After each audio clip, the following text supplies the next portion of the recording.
এই বিড়ি খায় খায় তোমার চুলগুলো পাকছে। তুই তো বিড়ি খাস না, তোর চুল পায় কে? বাবা তোমার দিয়ে পুরো খুশি হয়ে যাবে। বাবা কোন শালা রে? আমি বিয়ে করছি, এই যে তোমার বউমা। শুয়োরের বাচ্চা বিয়ে করে নিয়ে আইছে, আমার না জানাইয়ে বাড়িও আমার বাড়িতে। এই থামো থামো, ছেলে যখন বিয়ে করেই ফেলাইছে তো ঘরে তুলে নাও। আরে সে নাই, ঠিক আছে, শুয়োরের বাচ্চা বিয়ে করেছে, এখনো পর্যন্ত মেয়েটারে সিঁদুর পরাই নাই। আরে বাবা, ওদের বাড়ির লোক তাড়া করতেছিল তো, তাই ভয়তে আমি পড়াতে পারিনি সিঁদুর। এই দেখো আমি নিয়ে আইছি সিঁদুরে।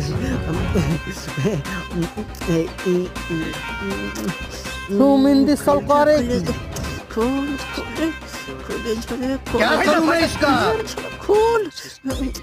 খুল। দেখো কত বড় শুয়োরের বাচ্চা, বিয়ে করে নিয়ে আইছে, এখনো সিঁদুর গোটো খুলতে পারে না। দে আমার কাছে, সিঁদুরের গোটো খুলতে পারে না, ও বিয়ে করে নিয়ে আইছে।